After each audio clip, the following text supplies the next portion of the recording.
call the meeting to order. And our first set of business will be to amend and approve the minutes. This is from the July 24th meeting. And I've got copies here for everybody. Have you guys had an opportunity to scan those? Okay, so I'll go ahead and entertain a motion to approve the minutes from the July 24th public meeting. So moved. I'll second. Okay. Any changes? Or? Just the names were corrected for a couple of people, that was it. Okay. Have they been corrected on this, or do we need to? Oh, okay. All right. Here's one bill sign. That's you. All those in favor? All those in favor? Aye. Miss a couple meetings, you forget how it works, huh? That's right. And I'll take that to heart.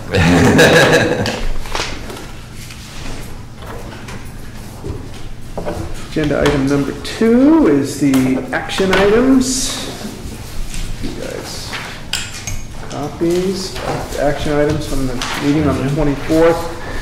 Bill, you want to go through your list? Yes, we had some talk a little bit about the fire truck last time and about its a big expenditure and we should be looking at it. So we had Jay met and then I went over and we met with the fire department. I just want to go through some things really quickly. We just wanted you to know we're planning on this ahead of time, so it isn't something that jumps up and grabs us 2 years from now, but we're still a ways from doing it. But anyway, I have some information here. The easiest thing for me to do is probably read it. Nothing new for everybody, but the truck that we're thinking about replacing is 27 years old. Long story, it changes as time passes, but anyway, there's a long story what requires the change, or I'm sorry, requires replacement, and I'm not going into that complex explanation at this point. But the new truck will be a cab-forward design, which will shorten the wheelbase, making it more maneuverable while carrying more water and allowing for seating for more than 2 firefighters. The truck will also double as the rehab unit for bigger fires, and personnel need to be when they need to be cooled and warmed during the fire. There's just details that are, for instance, in the current vehicle, the tank, you have the hose connects and then a pipe goes down in the tank. But depending on where the truck sits on the hill, depends on whether you can empty all the water in the truck. The new truck, the proposal, has 2 vents, so it doesn't matter where you go. So it's all those kind of improvements that make a big difference on what the truck would do. And a lot of other stuff. But let's see, some automated switches. Okay, they're looking at the truck needs to be, reasonably high horsepower due to the terrain is not flat, and large powered water pump, 4x4, because of the crazy driveways. Off-shelf trucks really are not going to work, and this truck, the proposal is that this truck will probably run to 95% of the calls and relieve a lot of the pressure off the other trucks. So there's a whole list of things they're looking into. We still need to put back this $100,000 a year, which will take us almost to the purchase price of the truck. If we wait 2 more years, we should be, well on the way to get this thing done. I think we have about $260,000, so that'll take us right into the price of the truck, assuming we do the 2 years. And however, there has been a lot of discussion about whether to replace the older truck or the 95. The reason is, I think I have these numbers correct, but the 95 has been the one that's heavily used, the same thing where we're going to buy this other one.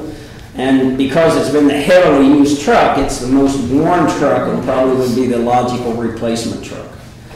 Still doesn't change the fact we still got to replace one in 2020 or 2021. So we've also, Jerry, I think, talked about it's a lot of money to spend. So Jay and I sat down, went through and said, we're going to look at J, on the committee, and probably Kenny, who was the assistant chief. I would be on it, and then the community member. We listed out several people, but I got a hold of who had been on the fire department before and has some heavy equipment experiences, Gary Spears, and he's agreed to do it. We don't see a lot of meetings, but at least 2 or 3 or 4 probably in the next couple of 3 years. So if there's information that the town has or whatever, you can put it through me or any of those members of the committee. Just to give you some idea what engine cost, in '72 it was $25,000. In '79 was $50,000. In '89 is $120,000. In '95 is $160,000. In 2004 it's $220,000. A utility truck in '25 was $125,000. We're looking at in 2016 or 17, $450,000. And in 20 or 21, it'll probably be 500 to over 500,000 for the other truck.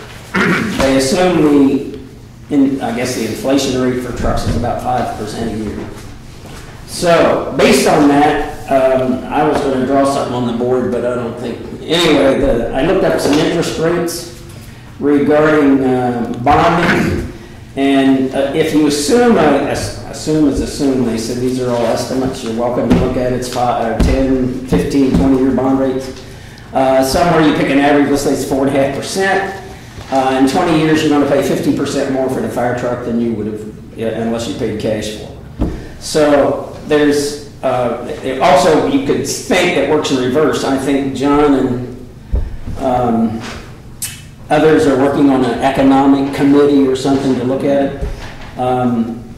There maybe is a possibility that if you did a bond issue now for the 20 or 21, you might be able to then get interest on that money, let alone what you're paying. You get interest on it, you may end up with a roll of the dice in 2020, you may break even.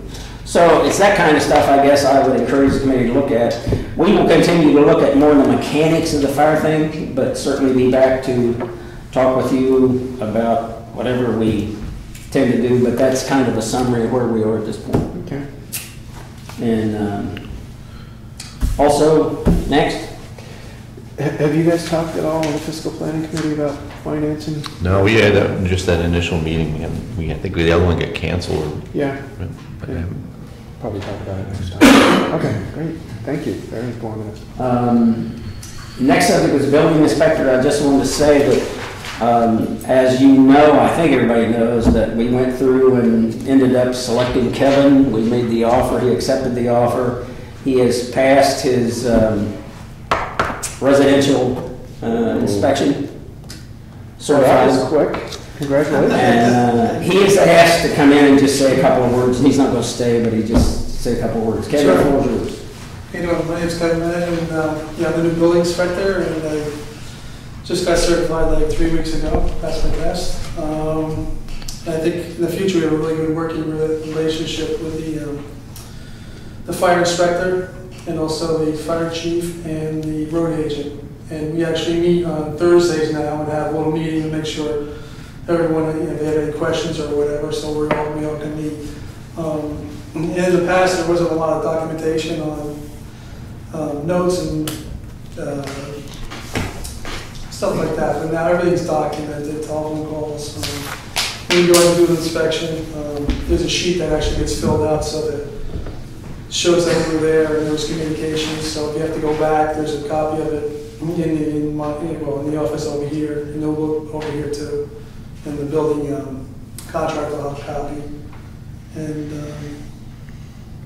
can't think of anything else. Oh, yeah, I'm working on my commercial building permit. I mean, my commercial certification. Yeah. So yeah, that's going to be a process. That's a lot more complicated. So any kind of commercial work here, I can go inspect it. And I've been going out with Goody now, who's the fire inspector, on a lot of the inspections, checking out stuff like the Wentworth and stuff, which is quite a project. And anything else? Any questions? Thank you very much. Thank you. Thank you very much. Thank you. Thank you for coming in. look forward to working with you. Okay, yeah, thanks. And the last one for me was the Maloon Road old dump. And the only reason that John is the transfer station guy, but I'm not supposed to talk with him after hours, so I was informed of this situation. Did you get any pictures, John?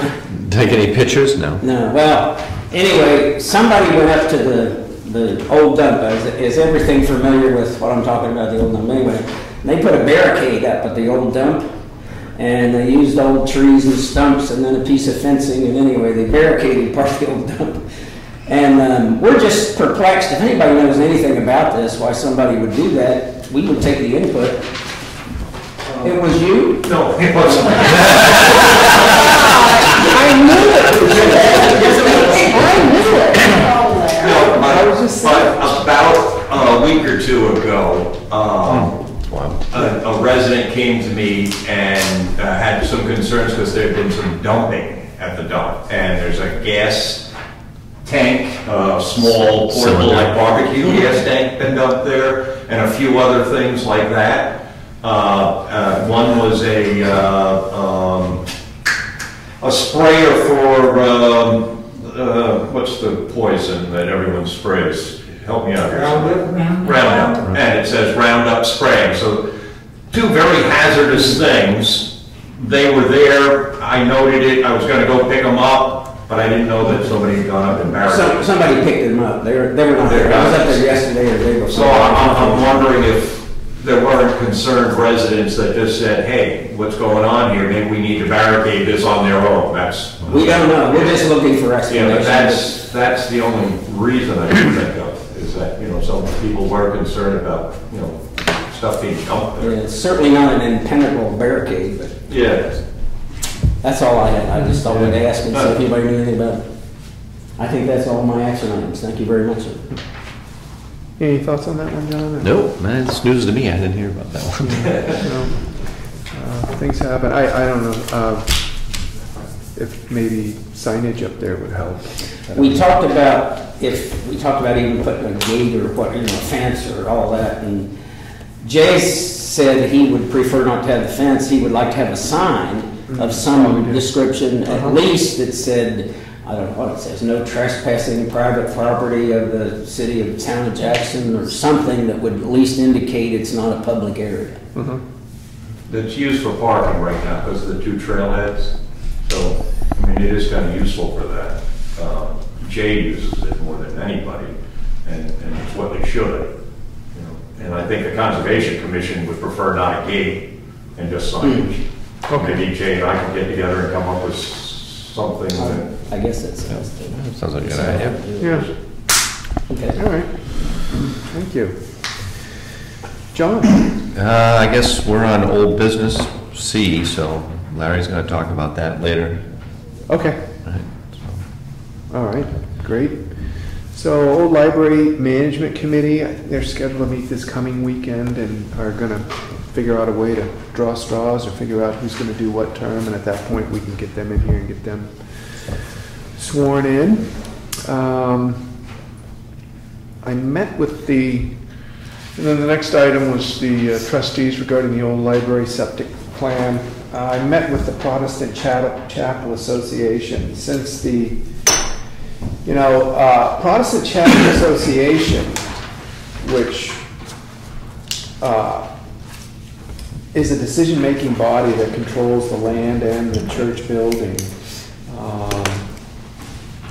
is the organization that signed the land use agreement with Fritz Koppel and the Wentworth, that had that plan that originally came to us that they were going to ditch around the parking lot and put a septic system on Fritz's land. And the old library committee has pretty much contracted with Tamarack Builders, and Mike Weeder's going to head the project. And he went in and talked to the Protestant Chapel Association and basically said, you might want to rethink not allowing these guys to hook into the septic and water that's on your property. And the reason the Protestant Chapel Association did not want that to happen is because they felt like their parking lot was gonna get all dug up and made a mess, and it wasn't gonna be put back together. And Michael said, well, it would actually be a better use of funds and probably lower the cost of the project that the voters have set aside $60,000 for if they came in, hooked into your system, and then repurposed some of those construction funds to go ahead and asphalt over the parking lot. And so they were in favor of it. I had Peter draw up a land use agreement, and they've seen it and they've looked at it, and the cost of a brand new septic system at the church would be around $10,000–15,000. And when I met with them and Mike Weeder, we all felt like a reasonable percentage, so that you would write into the agreement, well, if you're going to hook into our septic system and it fails, what percentage is the town on the hook for? So they've got 3 bathrooms and they've got a kitchen, and we're proposing to put in 1 bathroom. So what's a fair percentage of that cost should that septic system fail is where the discussions are currently at. Is it 15? Is it 20? Is it 25? Do they want more? Do they want less? So they're kind of looking at that right now. Mike and I are scheduled to meet with the Protestant Chapel Association a week from Monday. So I'll have met with them again for a second time before we have our next meeting, and I'll probably have more to report on progress. But I sent you guys out the land use agreement. I don't know if you have time to open it up and take a look at it. It's very straightforward. Seems reasonable. The initial meeting that we came together on, I outlined the parameters that Peter had put in place and asked them if there was anything else they wanted in there, and there were a couple things in there that were inserted into that agreement as a result of their input. So, in fact, everything they suggested go in there went in there. So we're moving quite along, and hope to have more to report. Mike's not that worried about when the project starts. So he's not all as nervous as maybe I would be, not having the construction background on, certainly wanting this project to be wrapped up, you know, by the time winter sets in and the ground freezes. But he's not that concerned about it. So hopefully I'll have more to report on that at our next meeting. Selectmen's meeting action items for Julie Atwell, J. Burr, Peter drainage assessment. It was sent to Peter. Drainage easement, okay. Yeah, the drainage easement. That for the Brooks property? There's copies of it in there for you. Okay. But it was sent to Peter, so we're just waiting for him. Okay. In the email? Okay. So, okay, we were copied with that schematic. Okay, yeah, we were copied with this, and I know Jay has seen it, and so Peter's in the process of drawing up an easement based on this. Okay, excellent. And so if you don't know, there was a road drainage problem up at the top of Green Hill Road where Alan and Joanne Brooks' property is. And when Burr and Jay went up there, and I've been involved in this since last fall, really the only way to solve the problem permanently is to go ahead and put a culvert underneath the road. So it will basically go from the right-hand side as you're going up, side of the road, underneath the road, and empty out on the Brooks property across the street, because they own on both sides. And so that will require us to get an easement in place before we can do the work. So that's the status of that, and that's what that's about. So everybody that looked at it, and including the town engineer, felt, no, this is the town responsibility here, so we're going to do the right thing and put a culvert across the road as soon as we can get an easement signed off by the parties. You have got a few action items, Julie. First one is about the formal request. I guess it came from George Howard about the Carter Notch Road striping, and that was a disappointing discussion at the last meeting. Either one of you feel like needing to get the room up to speed on that, or we just? I'll just kind of say what happened, I guess, Bob, when you weren't here. Yeah, It's, I remember that. George, I think asked about well, I'm sorry, let me back up. I think he had asked about road striping somewhere else, and maybe it was with Julie. Julie then looked it up, and the state said we don't stripe any roads less than 22 feet wide. She got that back to George, and I mean, I'm telling you what I think I know, but I'm not correct. But George came in and said, well, I'd like, and I think you said they'd appeal. George said, I'd like you to appeal. And I just said, I don't want to appeal. I said, I don't want to go through that. I mean, my opinion was that, the state has a rule. The rule was that not 22 feet wide, they're not going to do it. There are a whole bunch of reasons why you get into it. You paint lines on roads that aren't 22 feet wide. You open up all kinds of liability problems. If somebody decides to stay on the white line and hit somebody, I mean, it's just not worth it, I don't think, for the town to get involved in it. The state has a rule. They did the rule. They said we're going to do it. My opinion was okay. That's just my opinion. Mm-hmm. Mm-hmm. Okay. Great. Did he miss anything? Not that I recall. I sent George out an email earlier in the week saying up to speed on what's going on with that. Is there anything you've got to add, or certainly feel like there needs to be a consensus here to move forward to do something like that. And even if we made a formal request, it may not be something that's granted. And he said, he's away, he's tied up with family. He said he was going to do some research and check with neighbors and get some better information for next meeting. So Okay. he may be back for that. All right. Next up then, Sally Persil regarding the Sally Couture and Yeah, I the did thing that speak you with guys her. talked about. Yeah. And there was a receipt. She was sent a letter, an abutters letter for that. So I did let her know that. But I don't believe that she received a letter. And I talked to Frank Benesh about it, and he said it's our duty to send out the abutters letters, but after it's at the post office, we're not responsible for if it doesn't make it there. But her address was correct. Yeah. I have documentation of the address. She just said she never received it. So. Okay. I did talk to her yesterday regarding the issue, and I think at some point, we need to probably meet with Burr and make sure that the site disturbance ordinance is being met. I did take a ride up there with Sonny, and looked at all the efforts that he's made to keep all the sand back, and there's still some places where it's washed over, even with his efforts. And they're constantly working up there trying to keep those nets working up there. Unfortunately, it's a massive project. And I just want to make sure, because I'm not an engineer, but I'd like to see if you guys would like or want to engage Burr to make sure that what he's doing up there is the right stuff, and there isn't anything else that could be done to make it better. I don't think it's not going to fix your pond right now, but at least try to slow things down a little bit.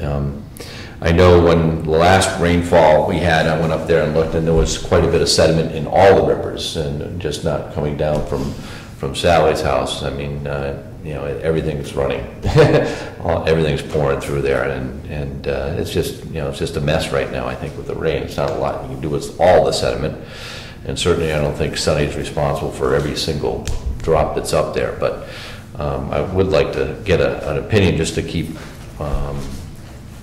us covered, to make sure that, the site disturbance plan is being followed the way it's supposed to be followed, and there isn't anything else we could do to make it better. Mm-hmm.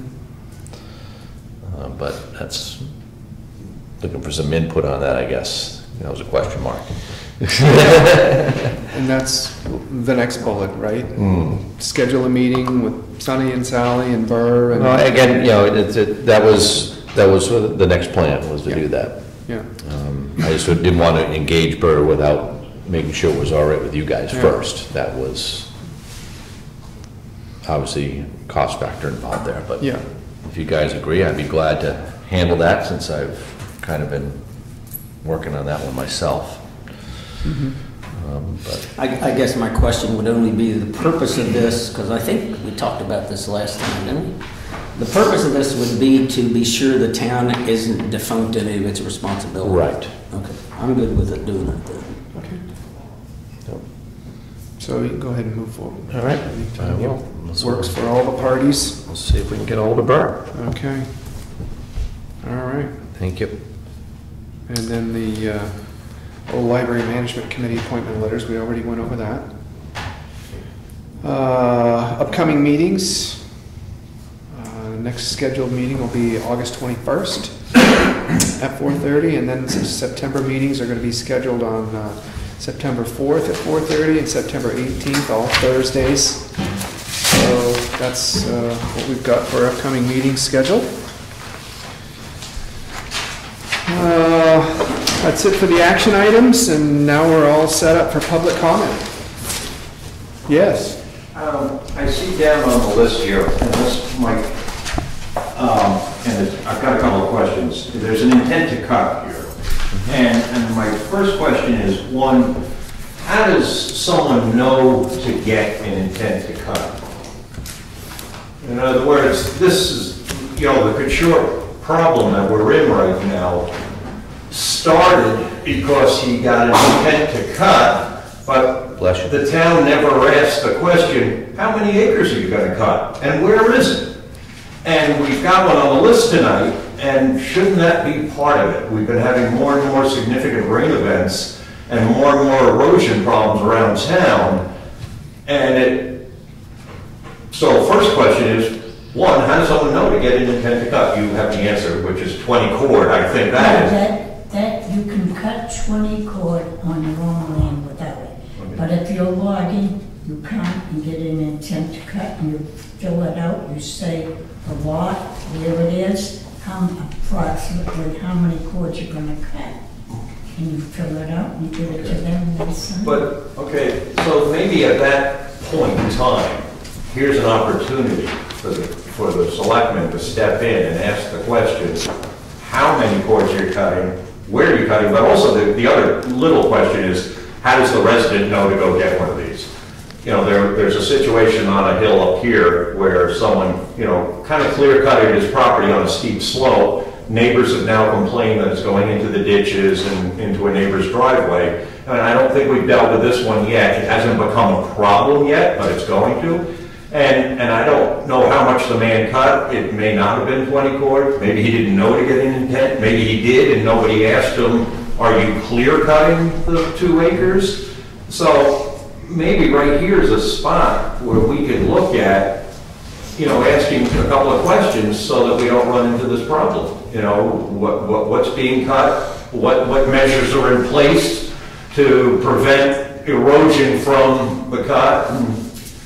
So just throwing that out there, and it's something we need to look at because we are getting more and more of these calls. Has the Conservation Committee ever had discussions around any of this? No, it doesn't involve us. It's private property. Right. So I keep getting phone calls from Julie, because we've been getting a few of these phone calls. But unless we get a DES expedited or a permit, we wouldn't ever look. We wouldn't think to look. We wouldn't even know to. Mm-hmm. Well, you don't have. I don't think there's any limitation. But if you want to know, call Bob Boyd, who's the head forester. So just throwing that out there for the Boyd. Bob Boyd is the head forester for the state, and you call him, and usually he will check on intents to cuts too. So he's the man to call, and he could give you information. So maybe we need a mechanism in place, just to ask a few simple questions on these. It could be something as simple as a sheet of paper, for the town. Where are you cutting? How much acreage? Do you have sediment control in place? Slope. All right. Okay. We needed something else to do.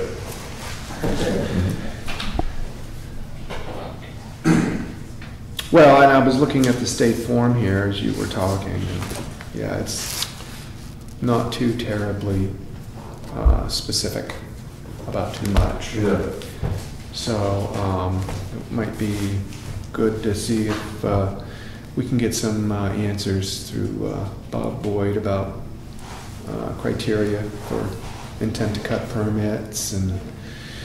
It does have the acreage, it should have the Right. acreage in the.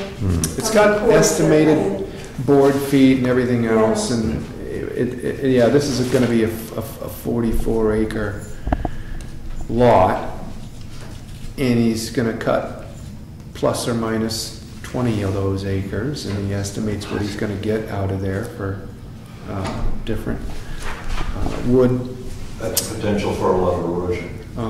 And you know, you mentioned slope. I don't see any information on here that talks about slope on the lot or anything like that. And I mean, you're right about erosion, and that's why we're dealing with the Brooks property and that culvert that needs to go across the road. We've had some tremendous runoff events up there that have meant we've needed to do that, so thank you. Yes, Doctor. I'm here for a couple of items. Okay.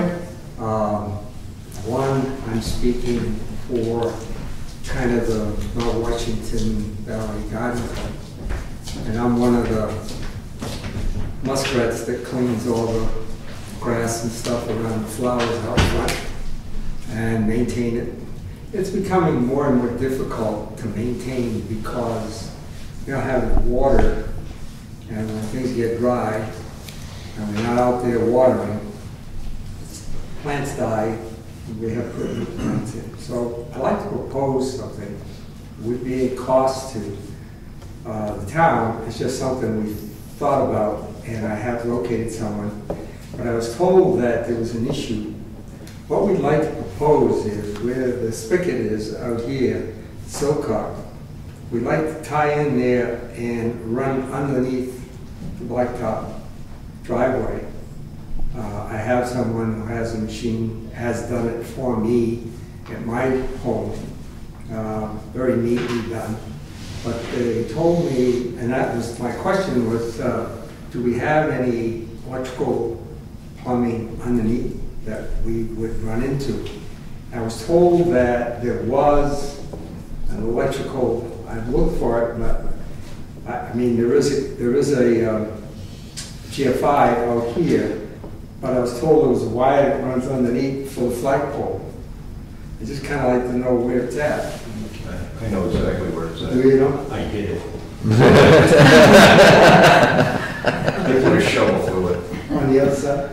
Oh, okay. I can Is show it you. over this way? I can show you, I can walk Someone out said there there. was a rock there to indicate where it was. Yeah, well, there's a rock there, it's one of the walkway stones, but the wire's only this deep, unfortunately. It should have been down 18 inches by code, and it's down about 3 inches. So what we'd like to do is we'd like to run a PVC or something underneath there, come up on the other side next to the garden, and put a silcock there, which we could then put a little mechanical timer.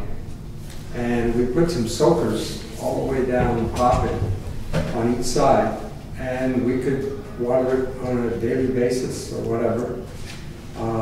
And we think that it would really enhance the aesthetics of the property and also make it very easy to take care of. Mm-hmm. That's one. And being that I'm an aesthetic guru all my life, I've rebuilt faces and I look at things drastically when I drive into Jackson. And I'm always looking to find something wrong. And we did a phenomenal job when we took the maintenance garage and everything and stuck out back. And when you drive in now, and particularly with the 2 new homes across the street from you, fixed up, the place is looking terrific. There's been a guardrail that I think is danger, and it's been like that now for about 2 or 3 years. It's across the street from Badger, and it's right over the culvert that handles the brook.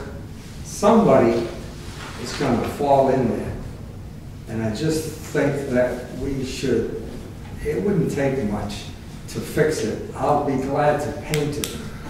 but I think we should look at it. It's the state. Well, then we should make the state aware that that is a danger to our community. It looks like hell.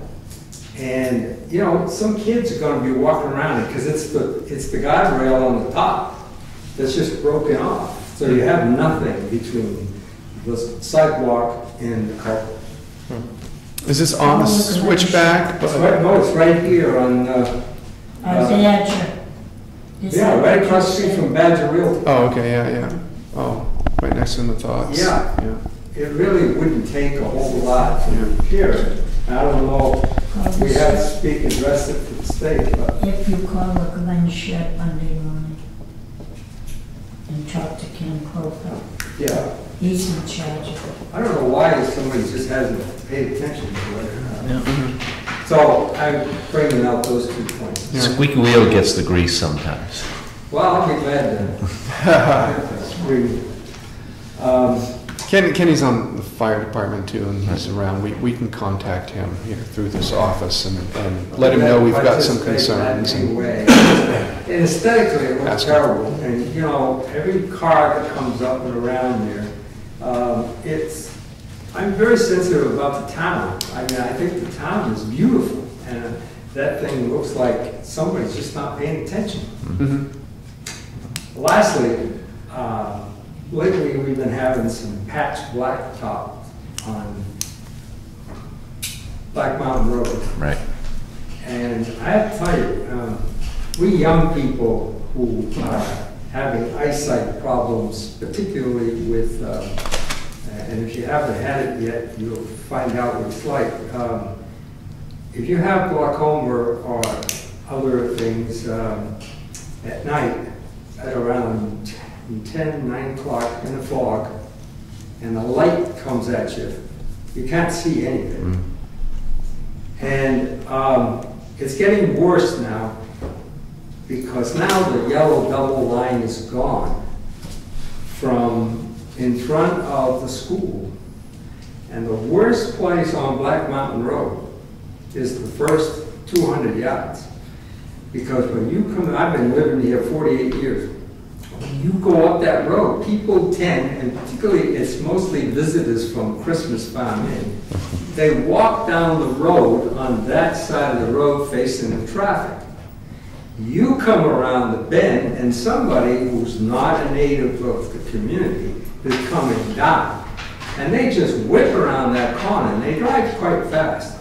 And there is nothing to guide you as to where to stay because now the blacktop is covered up even what lines were there. And I really think we ought to push the state to get those double lines at least from the school up to Tin Mine Road.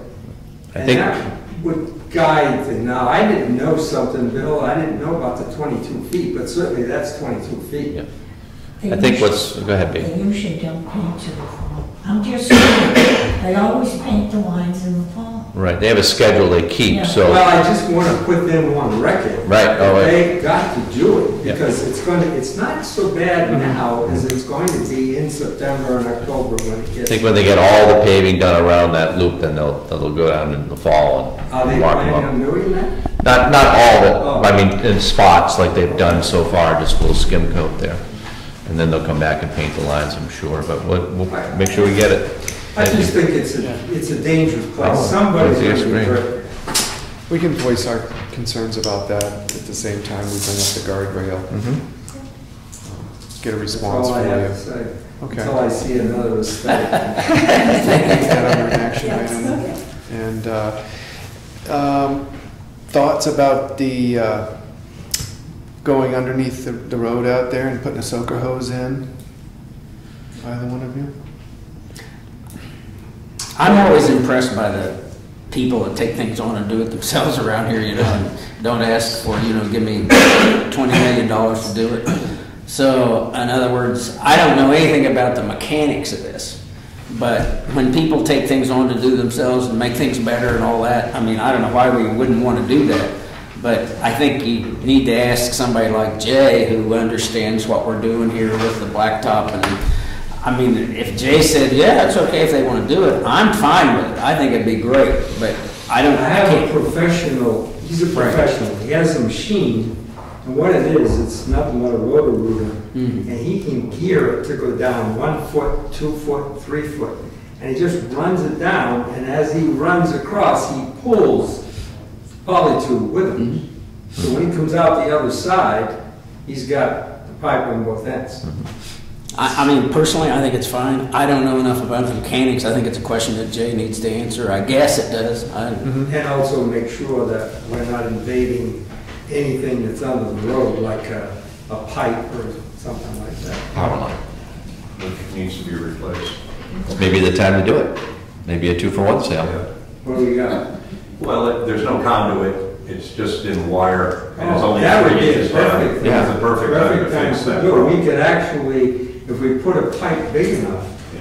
we could, They have to be in separate pipes, but yeah, you can do it twice probably. That needs to well, be you fixed. know, I mean, we're not gonna get involved with that, but I will personally make sure that the cost to put the pipe in, and if you want to put the electrical, that'll be on the town. And the town should. Yeah, it should be. Yeah, should be done properly. Needs to be. Should be. You don't want Larry to hit it again. No. So as soon as we, you know, if you folks think it's a good idea, we'd like to get it done. I'd like to get, though, it's a small project, but I'd like to get in writing just what's going to happen. And then I do think we need to make sure we run this by Jay so that there isn't anything else under there we don't know about here today. And I'm sure it would be easy enough for him to sign off on that, and then and go ahead and bring your guy up. That's why, I mean, I wouldn't consider doing it unless I was sure that. Sure. Or, you know, we can go onto the road anyway. Yeah. You know, it's just a matter of deciding where. Well, if you got the convenience of the spigot out there, and those timers Well, these it's days straight have across, and then we just- multiple what I fixtures do on them, so is- one could be on a timer and one could still be there for manual use. Because what you gotta do is, you've got to make sure that it's put in so that when you disconnect on both ends, you don't freeze up. Right. Okay. That's, All right. Maybe we'd take some steps to get that whole thing in writing. Work with Dr. Curry on it. Excellent. Thank you. Martha? Could I just add something about Larry was talking about in terms of the maps and cutting down, you know, trees and whatever, what there's a name for it here, the intent to cut. Yep. We have maps in town. We get brand new, beautiful maps. They're on the computer whenever. I just went out to look at that lot to see where it was. It is on a hill, but I don't know in general, you know, where it lays on the hill. Mm-hmm. And that really is a question. We pay a lot of money for those maps, and I should think that all those maps out there should have underneath them, you know, the contour lines. Mm.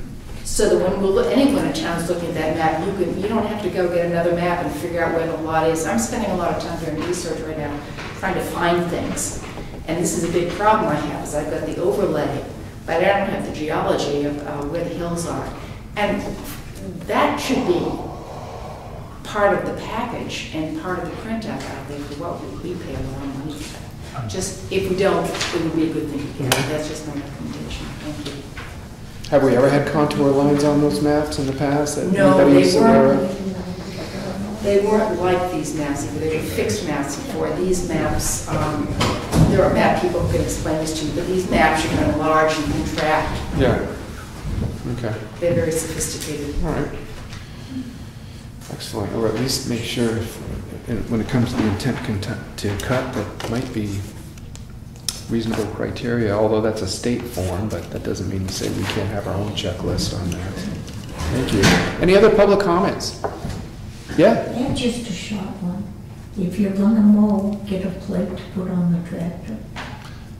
If you're going to mow, get a You plate have the to... tractor mowing roadside, the town. It should have a tractor plate on it. Okay. That's oh, a what I license, have. you mean a license plate? Yeah, Oh, okay. I was trying to figure out what it was. So it's actually legal. that's right. Someone asked me, and I said, yeah, well, all our tractors have plates. Okay. And pass it along. Any other public comments? Sean, you're up. afternoon. I'll have to add an informational report onto my... Just give us the ticket now.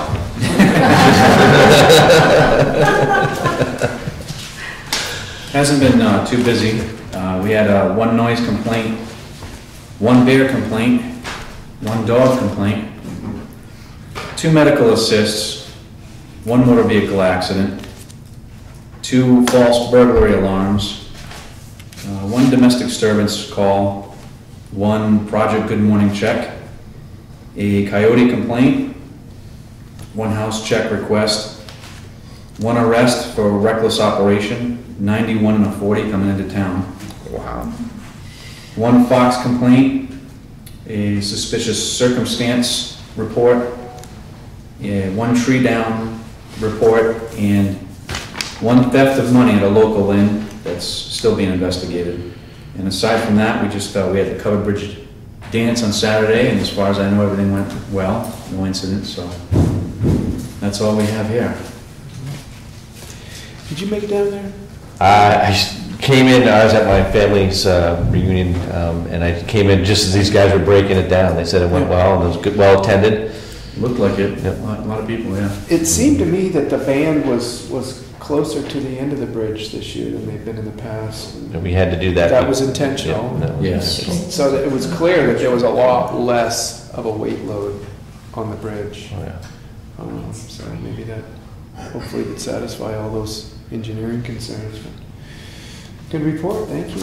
Anybody? I do. I talked to John Linney about the heating and cooling issues downstairs. And He's right. he said it would be kind of cost prohibitive to get a bigger unit, and that would be necessary to run the duct work to make that place the same as this place in terms of 1 unit. He said the mini splits were the cheaper, least expensive way to go in that situation. He said 1 would probably do. I have to go down and look at, I haven't been down in your office in a while, but there's a doorway for the 2 rooms that are in there. Yes. Okay, and he said that, probably 1 would, if you kept the doorway open, should be able to regulate, enough to keep both places pretty cool. And if they don't, we can always get another one the next year or something like that if it's that bad. I mean, obviously we've been blessed, I guess, unfortunately, a cool summer down there. How's it been? Not too bad. Yeah, but obviously this isn't a typical summer, so. Right. But he said 1 would probably, at least certainly make it more manageable down there, and if it wasn't working, he could put in a second one. And he gave you a quote, I think it was like $2,200 or $2,300 for the 1 unit. So he could update that when it comes time to deal with it in March and budget time. Okay. I talked to Carl also. We talked about the solution. I can't remember. I talked to you all, I think. But anyway, Carl said, don't worry about it this summer. We'll live with it. Let's look at it. Yeah, we're going to have to put the money up to the budget for the next year, so this is the time to think about it, I guess, and at least put it on the docket. That's great. Yeah, it has been relatively cool, but I'm we freezing. got to be prepared for it next summer. All right, sounds good. Yeah. Thank you. Thanks. Sean. Thank you. Good day. Okay. I have an outside voice. I'll just make sure I start using it. Okay, so item number 5, building inspector. We've got the weekly report from Goody. And Kevin. I can read this into the record. It's pretty short. He attached the copy of the payroll to it, and says, good news is our building inspector's begun the training. He started work this week on Wednesday. We started with a couple of field inspections, dealing with rough-in wiring on Vista Way and a concrete foundation inspection on Eastfield Road for a new private residence. Toured the ongoing construction at Wentworth Hotel. Began introductions to the public and local contractors. Reviewed office paperwork, dress recommendations, inspection supplies he might need, tools of the trade, and general responsibilities of an inspector. Building and fire-related inspections are fast and furious as the summer building season continues. New home permits continue to arrive to be reviewed and permits issued. Ongoing field inspections to review work already completed are in process continue. Seasonal fire permits are being issued, as are temporary tent and POA permits. I have met with several contractors again this week representing different trades from concrete to electrical to HVAC to LP gas, asking good questions. And that's the end of the report. See you next Wednesday, July 30th. Questions, comments? Seems pretty straightforward. I just read that into the record. So, excellent. Okay. So we've got a building permit here for map V8, lot 17. Roden is the owner, and these are just FYIs for us, looks like. Representing some of the new permits that have come in. Building permit for map B8, lot 57. The owner is Decibellis. I hope I didn't butcher that too badly. Decibellis. For a single-family residence. Permit has been put together as of 24th of July. Building permits for map R12, lot 130, owner Bellin. Demolition residence must be completed by September 1st. We're familiar with this one. And so the building permit with the demolition permit attached to it has come in and been signed off on. So that should be happening soon. That's good. We've got a building permit for map R13. Building permit for map R13, lot 19, owner Couture, construct new barn, 32 by 44. This is a thick one, we're familiar with this. So he now has his building permit on file for that. So let me know if either one of you want to take a look at these as we go through them. Building permit for map V2, lot 53, to demolish an 18 by 18 foot barn, and so the demolition permit is attached along with the signed off by the building inspector. And we've got a driveway permit map, lot V8, map V8, lot 210, Middle Mountain Trail. Owner is McDevitt and McCann, and this has been signed off by the road agent and needs a signature from the Selectmen. So obviously he's been up there and inspected the premises. So, shall I entertain a motion to sign off on the driveway application and permit? Either one of you want to take a look at it or have any questions? So moved. I'll second it, I'll take a look at it though. Okay. Yep.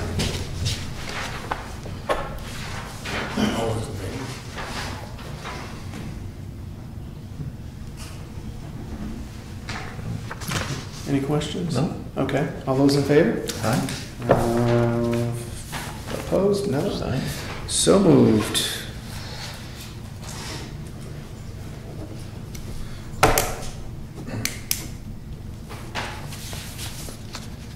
Very good. Moving on to new business, item 6A, kind of been all over this already, intent to cut. Map R8, lot 45, signatures required. Either one of you want to take a look at this form since we've been a topic of discussion? Here's a question that they bring out both parties about, and I guess we are getting more and more calls about this. You want me to go ahead and sign this? Well, I'll entertain a motion and get a second, but I just wondered if either one of you had any questions about the process, since we've already been talking about it. No?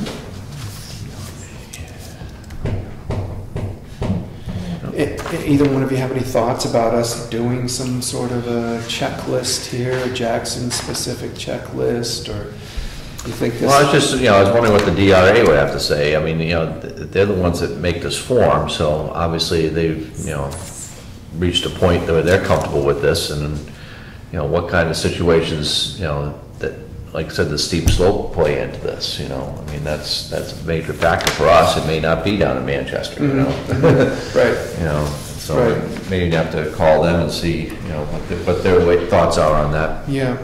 And then how would you describe the slope? And it might be nice to get that kind of an input, though. Did you have something you wanted to add? No, it's a state thing, you have to go, that's a state form. Right, that's what I just said, it's a state form, they're the ones that okay this thing, but, is there any intent in the form to consider slope, in this process? Apparently That's not. why I said, talk to Bob Wood, he's in charge of it, and he does go around and check these Right. places. Right.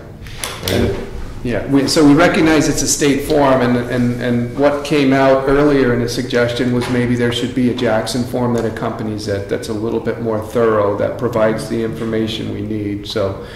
However, this one is in front of us now. Do either one of you care to make a motion to approve the notice of intent to cut on this lot? So moved. No, second. Any further discussion on it? No. All those in favor? Aye. Opposed? Very good. It would be nice to look into that, though. So. Yeah, I am concerned about that myself. Are you? Okay. Have you got those names down from the? I got them written down. Okay. I know, Bob was in today, Bob Boyd was in today. Oh, he was? Yeah. Oh. Should have asked him. We just missed it. I had you thinking ahead. Well, my assumption on that form is it's for loggers and Right. it's for people who want to log their land. Right. And I don't think when you have loggers, I don't think they're going to be clear cutting, but, Oh, yes. but, I mean, I don't know. Yeah, and then if it's the same process for somebody that's building a lot and it impacts the Yeah. neighbor's pond, I Right. mean, how do you separate the two Yeah. intents on an intent to I cut? think they look at those, and, because he's gone to a few places where people have complained about the logging that they've done and the clear cutting, and so he Mhm. does go out and look at places.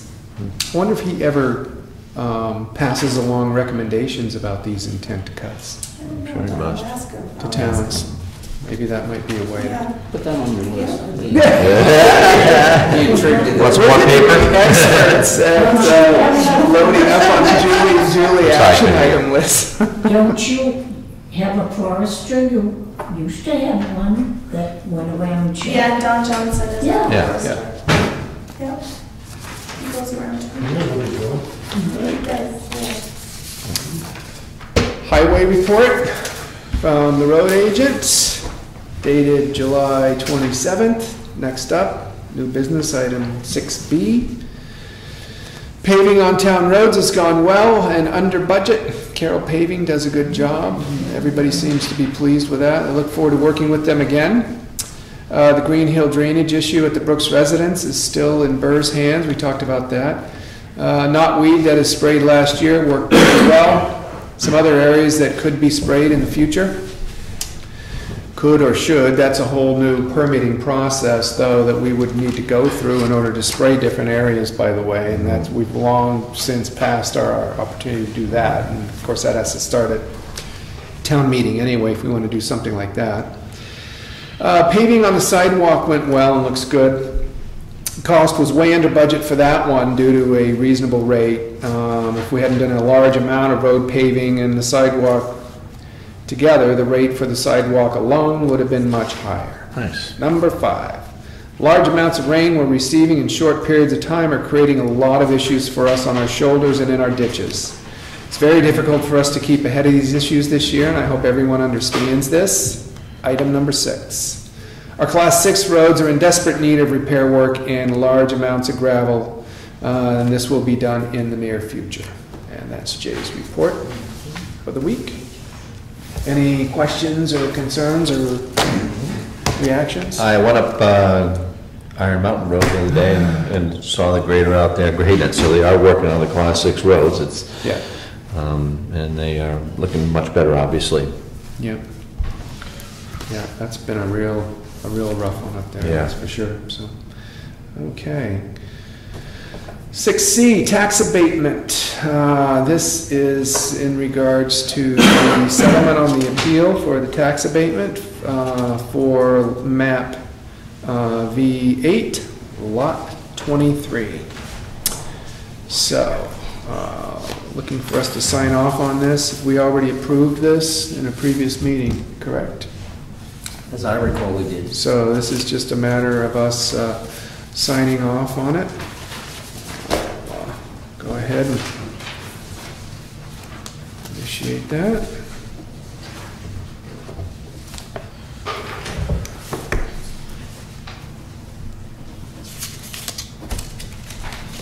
The spreadsheet on the back needs to be signed too. Yellow tab. Thank you.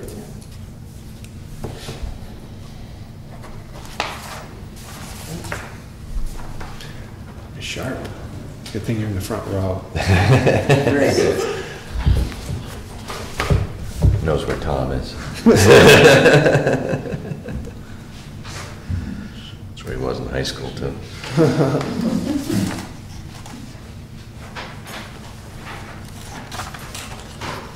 Good. And this is, next up on new business is a mutual welfare agreement, and this was drafted by our Oh, town we get missed council. one. Miss D. Oh, okay. Nothing on for hard copies of material, but yeah, Larry, sorry about that. You're up. Go ahead. You got the floor. Okay, I'll try not to take up too much time.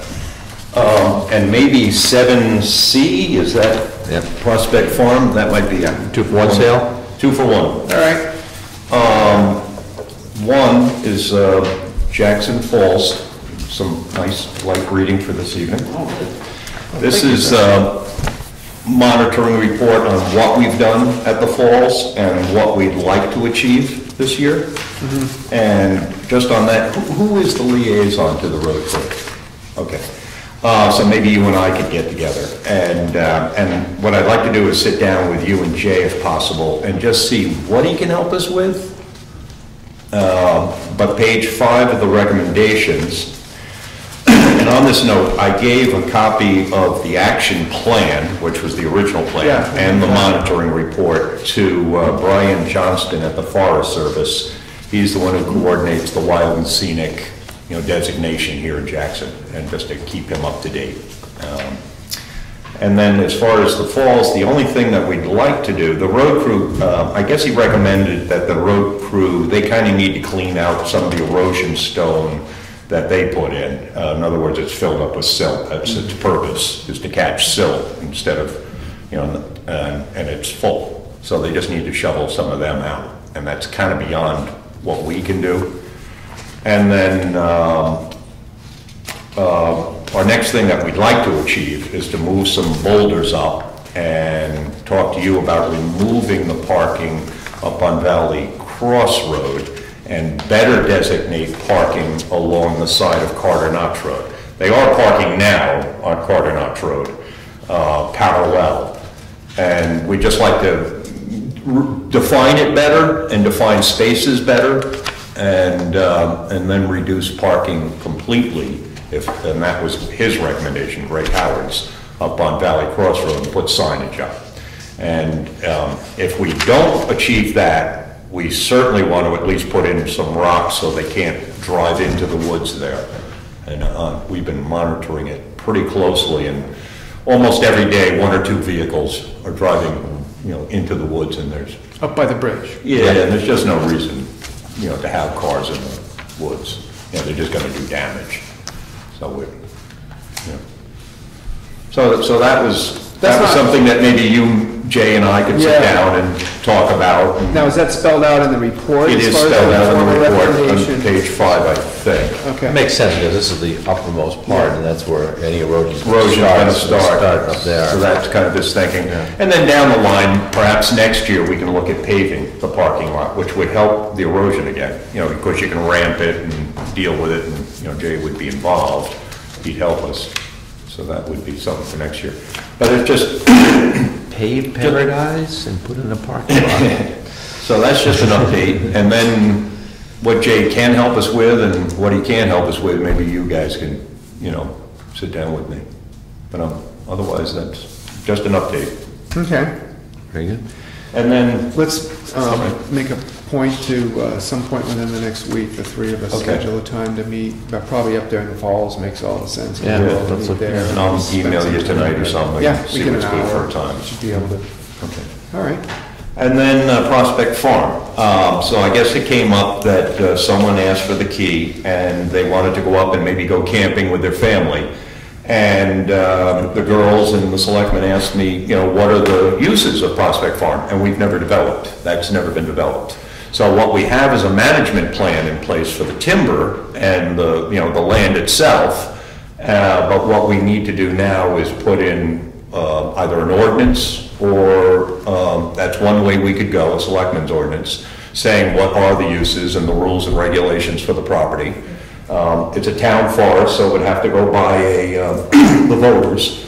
And the other option is to put it into a conservation easement. And I was going to ask Linda Como from Upper Saco Valley Land Trust to sit down with us and work on, you know, what that would look like. What would an easement look like, and what, you know, could we write into it for future uses? So what, more than anything, what I'd like to do is get the conversation started in town as to what do we want Prospect Farm's use to be. And in the, I guess in the original deed, Ezra Baker, she wrote the wording, and it's very simple. She left the land to the inhabitants of the town of Jackson, New Hampshire, to be forever held and used by it for a public park as part of the forest reserve. So she left it open as a public park. So it brings up a lot of questions, and those questions are, do we want vehicles up there? Do we want ATVs or no? Do we want snowmobiles or no? Do we want buildings up there? Because it's been proposed that perhaps the Jackson Ski Touring has a building that is being donated to them, and they're tentatively thinking of asking the town for that location. Do we want camping up there? Do we want fires? Hunting, target practice? Do we continue the stump dump? Do we have dumping from, you know, the road crew? So there's a lot of questions to ask, is what do we want the property to look like in the future, and how do we bring that about? In the meantime, between now and March, you guys could just set up a few rules, and they're binding as long as you're selectmen. Until, you know, in other words, another selectman could come along and change those rules. We're leaning towards having a master plan done, the Conservation Commission, just bringing together the parties like Jay Henry, the fire chief, Don Johnson, the forester, John Edgerly. I guess he said for fire permits, because it's town property, if someone wanted a fire, they have to go to him and then go to you to be signed. So, and then bring in the police chief, and I asked him already, and, you know, of course, he doesn't want to worry about people way at the back of town having fires or parties or whatever else. So there's a lot of questions to ask, something we ought to look at, and we could either, like I said, we could propose an ordinance at some point for you to bring to the voters in March, or we could propose a conservation easement and with stipulations. One of the little things, like, you know, we said, well, let's keep fires out and no camping. But I did not know that Dexter had brought the grammar students up there for years camping, and you wouldn't want to stop that. So maybe there could be residential camping with permission and permits, and so just a lot to, you know, look at. But it's something that we need to deal with, and you know, there's a couple of ways we could deal with it. And the Conservation Commission thought we'd do the work, you know, a lot of the work for you, and then come back to you in December with proposals to bring to the voters.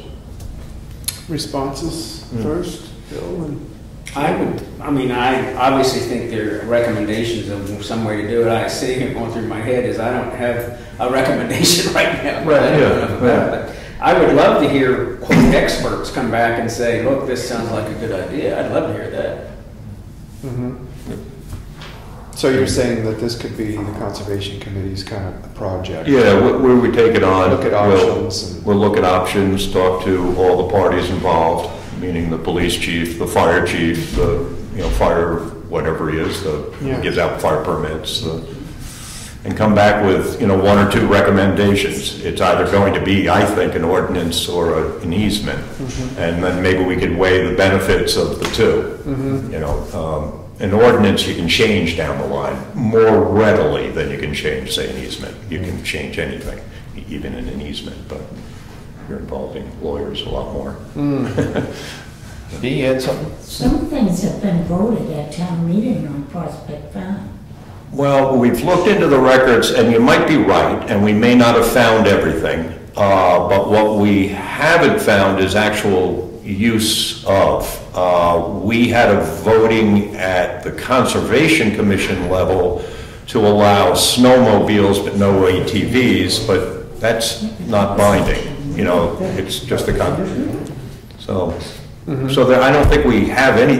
We can do some more research, and if anyone found something like that, it would be very helpful. What's that? But I don't. Are you saying you've looked into town reports and haven't found records? Yeah, we haven't found anything yet. Okay. But there might be It's something. there. Any idea how long ago, V? Yeah. 70s, maybe? I think it was about Oh, okay, good. 15 years ago. There was some discussion, and I think Jay would probably remember this. Because Oh, good. He and his dad were part of the discussion. For use of snowmobiles in Prospect Farm. And ATVs weren't really around in those days, so that wasn't part of the discussion, but I guess it came up on the head of the motor. And Tom Perkins at the time made a very impassioned plea that cross-country skiing and snowmobiles are mutually exclusive. And so we had a vote in the town meeting and recommended that snowmobiles be excluded. No, I don't think so. So There you go. we can do some more research, but We had a vote on it. So you're feeling like Does it need to be allowed in some places? Yeah. It isn't big enough really for snowmobiling, but it was. But you can't go anywhere. Richard, but I would not support conservation easement. That was given to the town, period, for everybody. I don't think it belongs in conservation. Well, this is the discussion we need to have as a town. Right. And we need to hear what people feel, and that's, then go from there. Open it up. Yeah. And if the sentiment is after a public hearing or two even, if we go that far, that, it's not an easement, then we maybe head in the direction of an ordinance. That's probably pretty prudent to map it out once we've got some different options, have a couple public hearings and see what we get for input and take it from there. And that sounds like a big project. It does. Are you, Do I want? is your committee up to the task? Yeah, I think so. Yeah. And if not, I'd appreciate it if we get some input, that'd be good. okay, yeah, and if not, we can, like I said, we could even hire, someone with more knowledge than we have on this, here and there. Yeah. And I don't know if there's anybody else out there that's willing to help with it. I know that came from your group during the focus group discussion, was around, it'd be nice to have a volunteer base that you could bring in for certain projects. I think Right. there was more of an allusion to turn maintenance and things like that. But if there are people out there, because you guys don't have the capacity to do all of this work, certainly just throw that out there. I mean, it's your decision. Well, and this is part of it, I'm throwing this out here and I'm trying to get it out publicly, just so that maybe people will come forward that remember the meeting 10 years ago or 15 years ago, or have, a little more knowledge than we do on this. So. Right. Okay. All right, so good. we'll Excellent. stay with you and get back to you on it. And keep us posted. hopefully get something together by December. And you and I will figure out a Date. plan for the fall. Great, thank you. Thanks for coming, Larry. Thank you, Larry. Now it's time for new business item 6E. The mutual welfare agreement, and this was drafted by Peter. It's basically a contract. We have been looking into contracting with the town of Conway and outsourcing our welfare cases to them when they come up. And I guess I don't know if either one of you have had anything. I have not Too seen many it. times. You probably wrote the thing, didn't you? Well, we worked on it. Yeah. Just, let me go to the purpose real quick. Sure. Is that we had, as far as I know, at least in recent times, we had not had an issue come up, but we did in the last, year or something, year and a half. And we are just not prepared to do this. We don't have the background. It's a very delicate situation. It's highly libelous and a whole bunch of things that are into this. So anyway, in our discussion, what we ended up with was on the phone with Conway and Berlin, trying to figure out what to do. And essentially we're directed by them, and they were kind enough at that point not to charge us, but we stayed within the law and did the things with help from someone else. So the discussion again came, well then, we're really not, at least if we're going to do this, we're going to have to put a lot of money in training and a whole bunch of stuff to do it. And then you may not use it again for 5 years or whatever happens, and you may be back at it. Our purpose is, let's give it to somebody who does this every day. They know what's going on. They go to school all the time. They have it. They know exactly how to do it. That's where this came from. Mm-hmm. And my proposal is that we sign this and then be able to turn the administration of these claims over to someone who does it all the time, knows how to do it, and runs with it. Mm-hmm. Okay. Are you gonna pay him? Yes. The amount is here. Jackson will reimburse Conway at the rate of $31 per hour for the duration of this agreement. Well, why can't you do it? It's always been done in town. Well, the reason we have recent experience on how to do this. They have a pamphlet, it's like everything, and it tells you. And I'm sure if you had a question, BJ and Conway would help you. Everybody's been helping us, B. The purpose is that's what we end up doing is we don't think we have the experience or understanding to do it. Doesn't come around long enough. $31 is a drop in the bucket. It may never happen again for 10 years. I have no idea. Right. But that means that if we don't do a contract, then we've got to send people to class, and they're going to have to go all the time. We're going to have to be up on top of this thing. I don't want to do it myself, B. I think we need to have somebody to do it. I think for this price, it's too cheap. It's a one-year contract. Dina Clay did it for years, and then when she left, the office and I went down to Conway and sat down, and she went over it, and you have a booklet that tells you. I just think it's something that should be kept in town. Any other input? Is this for one case or for all? All cases. It would be for any case that would come up in the course of a year. I just think John, any thoughts? No, just answering a question, just one case. Yeah. We had a case and we spent quite a bit of time on it, and it was actually BJ and Conway that was very instrumental at helping us out because it was an extremely complicated case. And she would be the one, if she's still in Conway, if she we contract with Conway and she's still there, whenever another case came up, she would be the one that would be providing us with the assistance. She's the expert. There are towns in the state that deal with this stuff every day in and day out. There's a staff on the town of Berlin because they're constantly dealing with this, and then there's us that rarely get cases. So that's the purpose of exploring the feasibility of a contract. So the other side is that this is a one-year contract. So if something happens and we get blasted with 30 cases, this obviously different questions can be answered then. Right. Like I said, we've only had a couple of cases, I think, in the 4 years I've been here. That last one was particularly difficult and very time-consuming. And again, I think sometimes it's warranted when you go someplace else for somebody that has more knowledge. Well, B, to respond to you, I spent a lot of hours down here going through all these pamphlets and going through the books and trying to make sure the town didn't get in trouble. It's a highly liable situation. All you have to do is sneeze in the wrong place and the town's in trouble. So I'm saying for, if we had 20 cases, 10, I don't even know how many, you'd finally say, well, let's do it ourselves. I guess once the money got up, but my very confident opinion is that we sign this contract at least for 1 year and take it 1 year at a time and see where it goes. Well, I just want to point out, if we sign this contract, it's not binding us to use Conway. I mean, if we have simple cases, we can handle it. That's true. This would be we just- could. It's only what we send But it. we would have an opportunity for anything as complicated as. That's a the one- very good point. You know, it's something easy we can handle and we don't have the contract. We would be entering into an agreement and it'd be signed off by Earl Sires, the town manager, and BJ Parker, who's the welfare director. That's her job, so.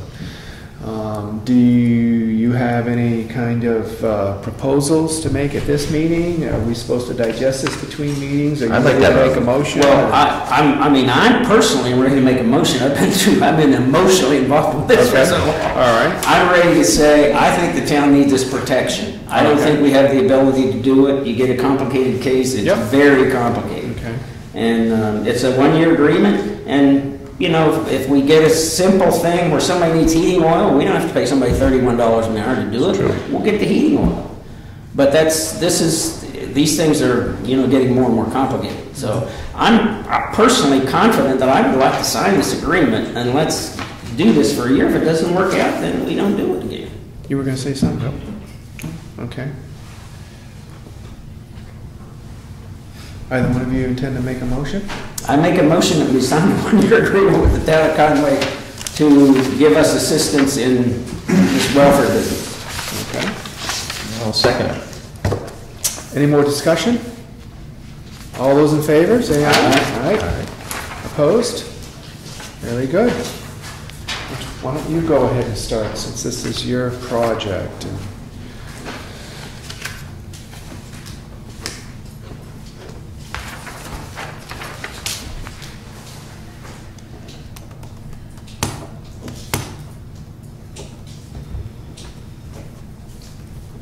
Great work on that. Spent a lot of time on it, so appreciate that. Thank you. I'll put it back in the folder here, Julie.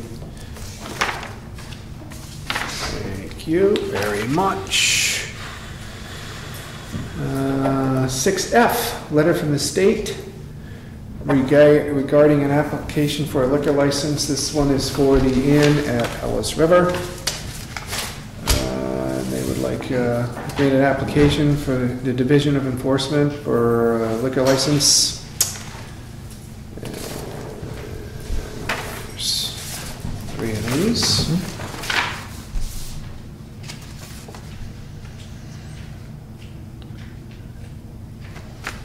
So we have an opportunity to provide input.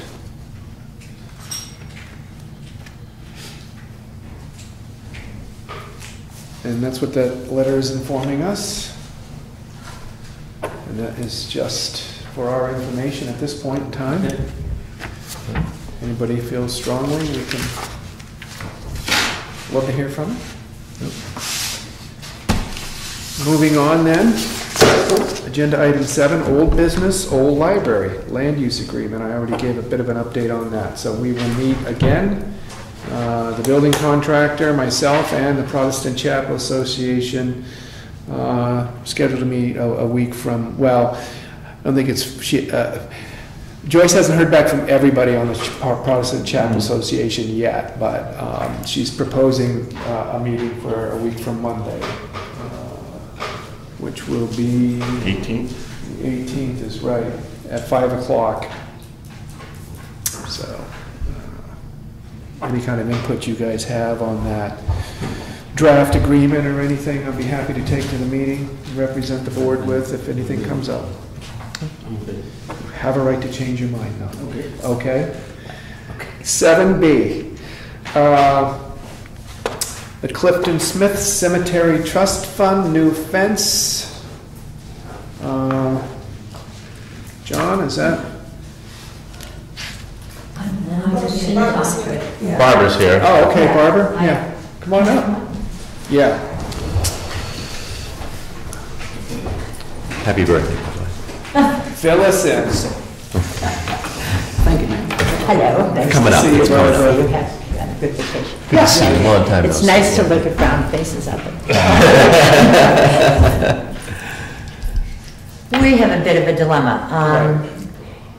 And I'm sure that, I know that as far as Julie's concerned and as far as the trustees are concerned, we have been emailing one another forever. This has been going on forever. But at one point, most recently, both the trustees as well, the trustees of trust funds as well as the trustees of the cemetery funds had been totally, were totally under the assumption that what had been found in the records was that the trustees of the cemetery funds are given full power of all of the trust money and are the only ones that can disperse it. With that in mind, and knowing that what disrepair, the fences, we did send out bids, still under the assumption that everything was fine, and accepted a bid and signed with Gary Spears from Eastern Green. And he then, because we're anxious for it to be done, his plan is incredible because it not only saves a lot of money by use of the old actually stands or cement blocks that the original poles were in. The poles are all, they're falling down. All of the slats are all falling down, have been repainted a number of times, and it really does look terrible. It's time. We consider that maintenance and repair. And so because of it, he went forward and ordered the materials, and he paid a $15,000 deposit to the stone, for the stonework, which will not cover the whole stonework, but was part of it. And after that was done, we then heard from Terry Knowles, who is the attorney representing the trust funds of New Hampshire, through the Attorney General's office, and through Helene, who's kept me in constant contact. When we went to them to request the seed money back, to pay Garrett back, because no small businessman is going to be holding $15,000 for anybody, we found that a new word had been inserted into the assumptions that we had before that was brand new to the whole deal. And they're calling it now a capital improvement. Every fund that we have in the trust funds for the cemeteries is basically designated and says in every single one of them, in part or in total, or just what is gained off of the money, or et cetera, are to be used for maintenance and repair. The footprint is not being changed. If anything, it's going to be more secure than it has been ever, and aesthetically so much better. Included in it is a lot of pruning that is going to be done because there are so many branches that have knocked down the different poles, etc. But the whole structure is going to be so much more, it's going to last a long time. And we're looking at between 80 and 100 years compared to the less than 30 years that this one has even been up, and it's gone. The design is the most economical because they're actually going to the granite work has already been honed so that it will fit over just a section of the pipe that's already there, and then will be secured with epoxy, and it now flows with, it will flow with the normal flow of the cemetery, so there won't be any settling. That's all been established. But we're hung on this one little thing that is saying capital improvement. And as much as we look at it, and for a capital improvement, they then told us that we would have to wait until town meeting presented as an addendum to the budget for the cemetery and get the town's approval. The one thing that really has me disturbed is that, number one, the new wordage is totally interfering with the project. And number two, who would not agree with you making an addendum to a budget that the town will not have to put 1 penny into, not 1 single cent, because it will be totally, and we've already we know what trust it's going to come out of, we know what's available to us, and we know that we have the power to do it. And unfortunately, Terry Knowles is on vacation right now, so we're at a stalemate until she gets back, and we can actually do it. Meanwhile, I know I'm kind of sitting in the middle of it, but the one person I'm really hurting for is Gary, because the granite is in transit. If we get the granite, it doesn't belong to us now, it belongs to him, and he has to store it, then the original bid is of course going to have to take care of storage, etc., because he doesn't want it to sit at the cemetery where something could happen over the winter time. And so what we're really asking is there some reserve someplace in the town, since the cemetery is town land? Is there some reserve someplace that we could reimburse Gary until we get the vote, so that we could at least reimburse him for that money or for most of it, so that he's not sitting on that kind of a hold until next March? It's like horrible. I don't know any, and I'm red in the face, but it was an honest assumption of not just us, but also the trustees of trust funds. And the lawyer, the first lawyer. And another lawyer who has read the same thing, but is in total agreement that we are the sole dispersers of the money.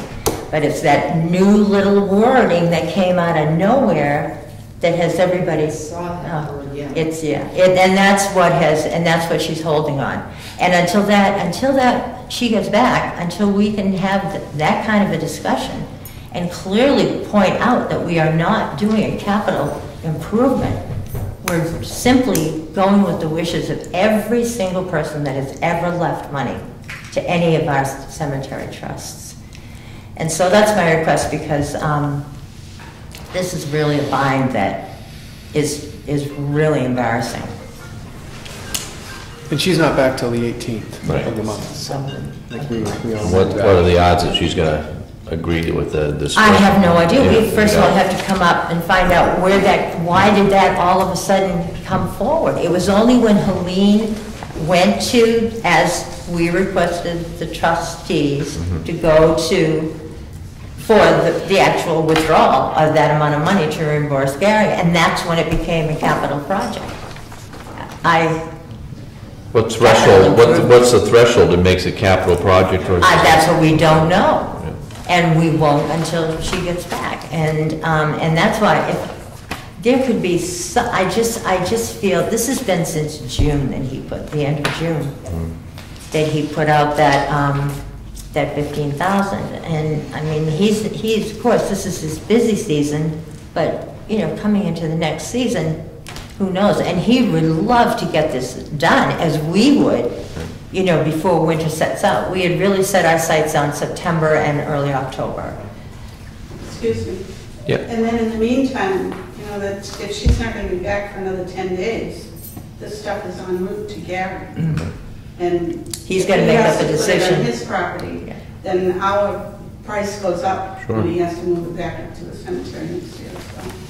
And interest on the 15K too. I know. Pete, go ahead. Also, excuse me, we had the mowing, the care of the cemetery is contracted, but in the little building at the cemetery, you have 2 riding John Deere lawnmowers. Yeah, that's on my thing I was going to bring up. But And I Those think are out they for should bid, put right? out, advertise, could someone, right, that was on my next thing, Matt, if you were done with And this. that's the next thing that we're going to do, is put an ad out for those. I have had one offer already, just by word of mouth. they should be put out. The bid. Yeah, right. but they should be. Yep. What else is in there? 2 lawnmowers and a weed whacker? A weed whacker, I think. And isn't there a car too, Barbara? There's so much stuff in there, but what it's worth The is. Conservation Commission might be interested in buying some of that. There you Yeah, go. well, we'll go, and we'll definitely put it out to bid. That's another issue, but. Yeah, like, getting back to this, I mean, This is just such a hold off for him, and he's been really Right. more than patient. I'm just really embarrassed. well, I think that the people that, at the municipal association that weighed in and said, no, this is an acceptable use of funds because it falls under the repair and maintenance in our eyes, and we're not sure where Terry came up with her opinion. And then She came up with forwarded- another RSA, Yeah. and it's like, wait a minute, where was this Yeah. before? And we forwarded that on to her, and then that was the day she had left town, so, and there was, and then I said, well, everybody's always got someone filling in for them if they're gone for 3 weeks, and so we asked who was there that could give an opinion in the meantime, and they said no one. So, look, we have funds in the maintenance of building and parks line item to cover that expenditure amount. I'd like to, I mean, if we're considering that, I'd like to know just exactly how it's going to work to get that money back into that Yeah, I think fund. you're looking at You know, because I don't know if you can do that. all of these funds have constraints tied with them, and so if we put that money out of town money, and then you're still restricted to reimburse us when it comes in, then everybody's, I need that question answered. I think maybe that might, I mean, I need somebody that knows a lot more about this than I do to answer that kind of a question. So maybe we need to go to town council, maybe we need to get Peter involved in this. I hate bringing in town council with this, but it was the New Hampshire Municipal Association that's already weighed in. Maybe we could get their opinion on how that money could be reimbursed to the town. But it hasn't even been appropriated yet. If it does have to go to warrant, it hasn't been appropriated yet. And so we're trying to figure out a way for us to get money back that the voters haven't even approved for use yet. So it's really, I don't know, personally, what the best way to go forward with this is. I'm hoping one of you two has a great idea, but barring that, there's got to be a way to provide some relief for Mr. Spears. I think my opinion is that the town, whatever it is, the town is involved in this thing. And, you know, and all the great goodness, and Gary's trying to be a good guy, we need to get Gary the money. Yeah. If that means that we need to take a couple days and talk to somebody and says how to do it, I think we've got to get Gary his money. I don't think we should have him, I mean, whatever you want to call it, and I'm not saying this, even if it were a terrible mistake, it doesn't matter. We've made a deal with local guys, put money in it. I think we have to address this. We have to address it. That's my opinion. You got to come up with some way to address it. I see people shaking their head no, but my point is, I'm just saying, if you're going to hang Gary out to dry, you may never find his laundry again, and I wouldn't blame him for that. But that's my opinion. I mean, towns do these things, and it's just not the contractor's fault. Towns and government gets involved in this, you know, and then they start, you know. My whole problem is there's nothing like a simple handshake anymore, and I am so frustrated over this thing. It's just unbelievable. It's like nobody's good for their word anymore. What the heck? What has happened? Go ahead. I agree with you, Barbara. It is frustrating, but, you know, we're tied to the budget, and the line items for those budget items have already really kind of been expended in our budget that we did last year, you know. I don't foresee any way of pulling money out of other line item to pay for this. I really don't think that's a legitimate thing to do. I hate to say it, but in my heart, I agree with you, Bill. But I just don't think it's going to be a possible thing. I think you need to, you might need to contact Peter if if we get a issue here, but I don't think it's going to happen.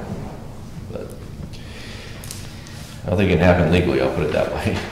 Well, one of the things I was thinking about as I was looking at this is that you're clearly using the It's existing clearly old maintenance and posts. repair, yeah. It's clearly maintenance repair in your mind, but I do notice that the invoice doesn't define it as maintenance and repair, and the job estimate doesn't specifically say maintenance and repair. It talks about what's going to be done, and I don't think that the opinion that came from the Attorney General's office came because they looked this over and made that determination, but it would be nice to see stronger language that clearly states that this is a maintenance and repair job to an existing fence. And that might be something that is helpful, as I think. I agree. I think we're probably feeling like it makes sense to go back to the New Hampshire Municipal Association, maybe get a better understanding of what maintenance and repair entails, and do they have criteria for that? I know sometimes a home is renovated when everything's torn down but one wall, and it's considered a renovation rather than a new construction, and so there's criteria somewhere, and it would be helpful for us to know what that is to ensure that we meet that criteria for maintenance and repair, and give us a little bit stronger leg to stand on. And then take some steps to, I think also maybe have Peter weigh in on this.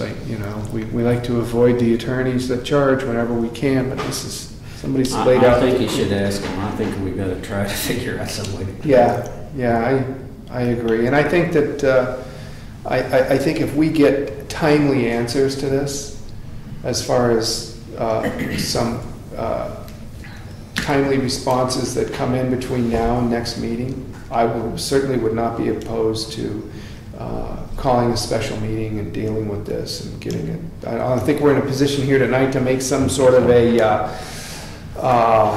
motion and take a vote on using money that we really don't have a right to do for this, but I think we need, once we get the information that is going to alleviate everybody's concerns about the appropriate way to go, I think I'm feeling like we should drop what we're doing and take some action. I don't have a problem with that. Okay. I think we need to move ahead something. Any other advice you have for us in the meantime? I know she'll be back on the 18th. Right. But if we can have something to propose back to her, I wonder. Yeah, right. If some of this stuff can be clarified. See, I'm just. One of the things that I don't know, Helena's really the person who understands. She's been in contact with all people. She's got 4 years in the committee. I'm brand new.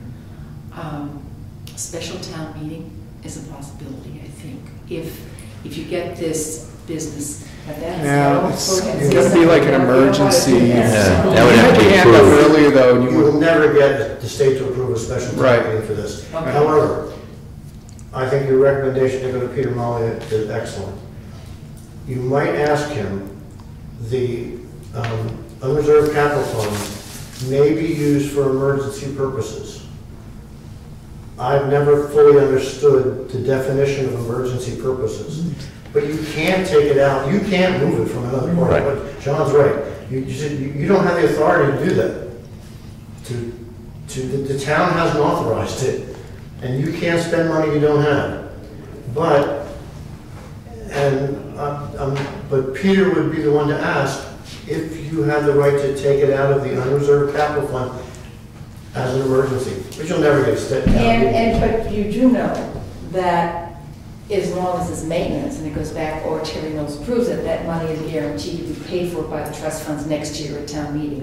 I mean, Oh, yeah, I don't have any problem with paying it to town meeting, that's how it should be done. And I have no doubt it'll be approved. But it's got to be approved. It's got to be approved. I don't know how you get the money out and get it in. I mean, Sleight of hand. you can ask,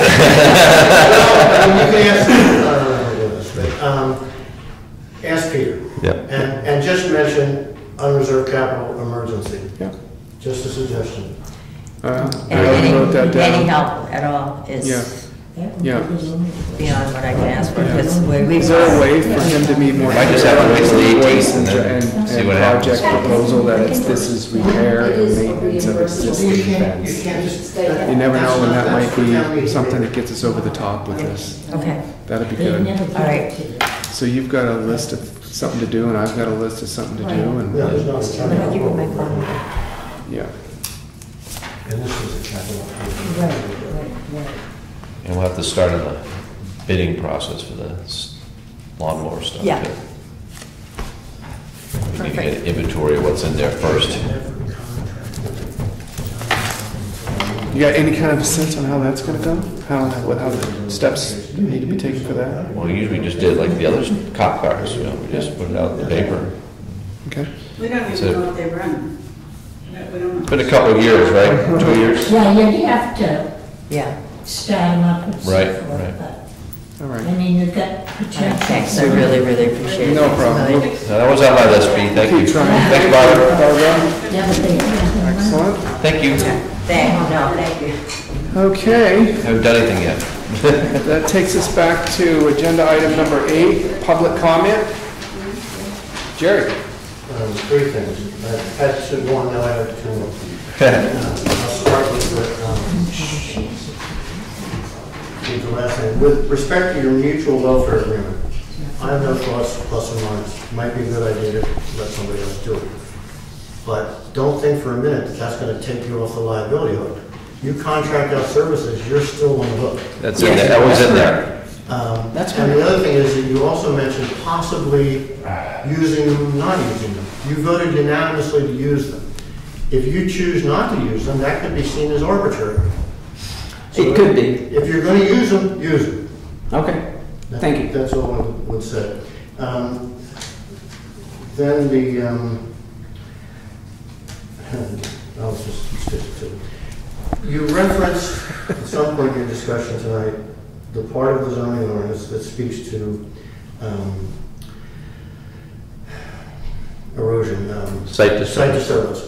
The site disturbance is only a guideline.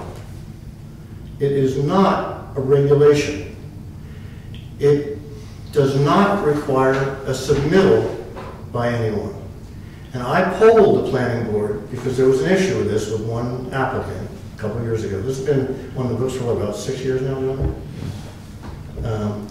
But the planning board agreed that when they adopted that, they did not require or have in mind any sort of submittal by an applicant for a site disturbance plan. It references a guideline, which was to be available in the town offices for someone to look at.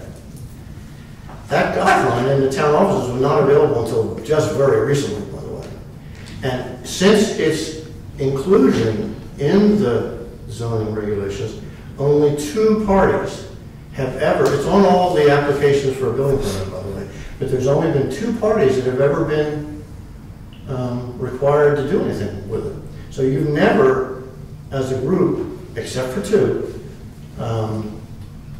required any sort of application. One application was for a party that was extremely painful and long-winded, and sat through the meeting when Selectmen and Burr went through every item to get it approved, and it was very a legal problem. Then the second one was Charlotte on Black Mountain Road, and that was handled in a cleaner way, but finally the Selectmen washed their hands of it, and the 2 parties agreed how to deal with it. And I'm just referencing this for the Couture thing down the road too. But don't think for a minute that the site disturbance is a regulation that requires any sort of submittal. Read it again, it's a guideline. And when it was adopted, What I was thinking, Jerry, if you don't mind, was that if we did nothing and somebody could say, well, geez, you never enforced the site disturbance. but you don't have anything to enforce. I understand that, but I'm saying you didn't do anything, you just, ignored it, and ignoring it. I'm not asking you to ignore it. Okay, I'm but I'm just saying saying, if- don't go to that and say, here's our Authority. authority, Right. but it is not. Okay, I'm just saying I don't want to be put in a And it is, position. I was part of when it was, attending the meetings when all that was talked about by the planning board. They wanted to have a much stronger Right. regulation. They knew it wouldn't pass, so they watered it down into meetings, nothing. When they were into a discussion with one party, Burr asked them, you need to define the difference between rate and flow. you understand what I'm talking about with rate of flow? Because when there's erosion, there's a rate, the speed at which it comes down, and then the flow is the amount. Burr was telling him, you can't regulate flow. You can only regulate the rate. I mean, what, did they discuss it about 4 or 5 meetings? And they couldn't, the planning board could not understand what rate of flow was and couldn't come to an agreement. They kept saying, falling back on, quote unquote, I only want to stop erosion. So all I'm cautioning you is don't look to site disturbance as your teeth to deal with it. You have, I mean, there are regulations and parties are, I mean, this one is looked at by the state. I mean, the state's heavily involved with this. And I'm not trying to take up, everybody's cross the bear, but just be careful in how you use that part of the zoning ordinance. Right. And level of involvement. You remember with Sean. Right, that's right. That's right. Thank you. Any other public comments out there? That being the case, I'll entertain a motion to adjourn out of the public session and enter into the non-public session. So moved. Second. Okay.